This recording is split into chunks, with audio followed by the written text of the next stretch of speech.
Hey Blades fans, welcome back to Hertz Arena for Game 5 of the Eastern Conference Finals between the Adirondack Thunder and your Florida Everblades. Will Henschel alongside Jake Maurice.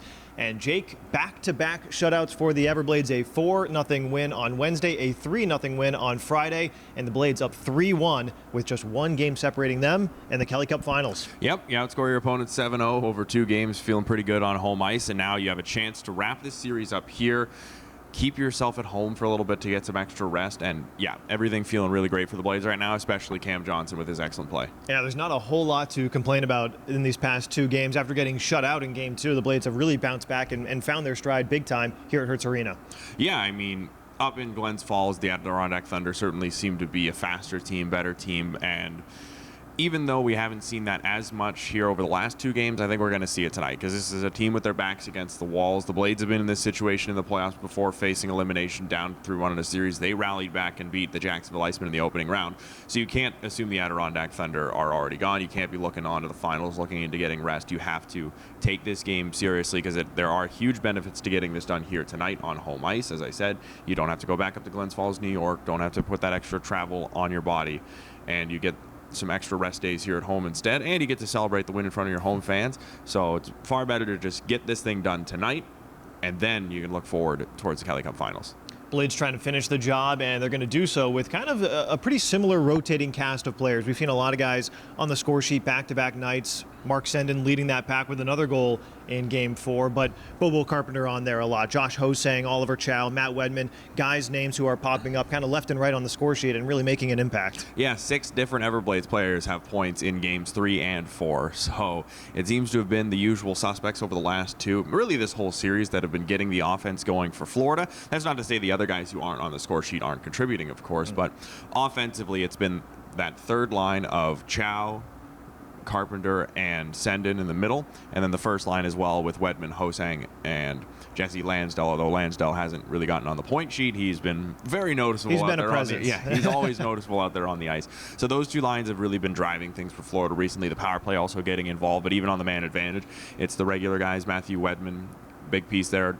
Josh Hosang, excellent distributor, facilitator of the puck, and Sean Jocelyn getting a goal. It's been a while since he was able to get one. You could see the relief on his face when he got that one in the back of the net. So everything feeling good for Florida right now, and it's running through those 5-6 players that have been driving the bus the last few for Florida.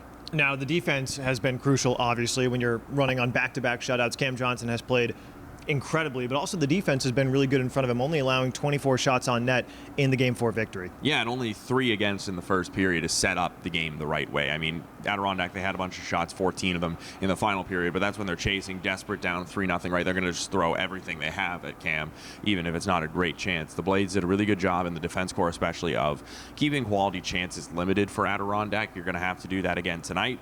The Thunder are probably going to come out here with their best effort in the first period, so you've got to be ready for a stronger push than what we've seen in the opening 20 through Games 3 and 4. But overall, with the way the defense is playing right now, it gives the Blades and Cam Johnson a really good chance to repeat with another strong, low goals against performance. We saw 3 goals in the first period in Game 3 and then an empty netter at the end of that one to seal the 4-0 win. But in Game 4, the scoring was a lot more spread out. Goals or 1 goal each in the first, second, and third period. So good to see that no matter when the Everblades score, they can keep piling it on and keep generating separation between them and the Thunder. Yeah, they never really stopped pressuring until maybe like the last 5 minutes of the game, right, where it was just about focusing and locking the win in.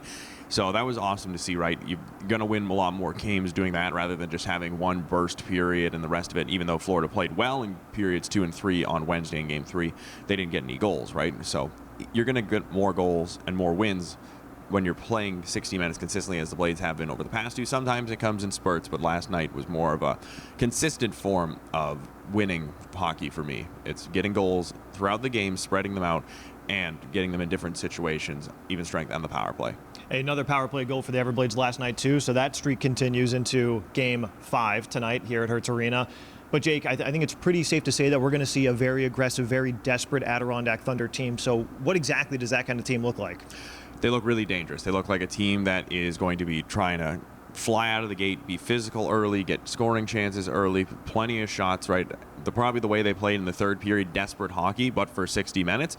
A comeback can be done. The Everblades, as mentioned, they came back against the Jacksonville Icemen. We were down 3-1 here in Game 5 in this building. Things were looking dire. Florida, they won 1. and then they got it back to Jacksonville, were able to win. But for Adirondack, they know if they get one, then they get to go back to their home building, where, as I said earlier, they played pretty well in those 2 games. Isaac Poulter's still a really strong goaltender. You don't want to give Adirondack any life when they don't really have much right now. It's a team that's going to try and find something tangible to hold on to early in this game, whether that be a goal, a couple really strong shifts, some physical play, big hits that they can use to quiet the crowd here at Hertz Arena. Anything that you give them to hold on to is something that they could potentially hold on to all the way to coming back and winning the series, and obviously Florida doesn't want that to happen. So better to just get things done here tonight. This series is far from over, Jake. The Adirondack Thunder looking to mount a improbable comeback, looking to make the Kelly Cup Finals for the first time in their team history. So I think it's about time to get into the 3 keys of the game. Well, you mentioned it. Got to keep the strong special teams going. Florida, they've been dynamic on their power play through 4 games in this series, haven't given up a goal on that. And they've also, as you've mentioned, over the last 2 games, gotten their power play rolling as well. Having those 2 factors work in Florida's favor again tonight will go a long way towards getting a win. As mentioned, you got to be ready for a strong start from the Thunder. Be ready to match their intensity right out of the gate. Be ready to get your crowd into it so that you can counter any pushes from Adirondack to try and silence those guys in the crowd. And finally, crowd here tonight, it was really good last night. Going to be even better tonight for a potential chance to move on to the Kelly Cup Finals. Use that energy as much as you can, and let's get there tonight, Will. Over 7,100 fans here at Hertz Arena last night, and like Jake said, expecting many, many more tonight for Game 5 of the Eastern Conference Finals. Puck drop between the Thunder and the Everblades set for 7 p.m. We'll see you there.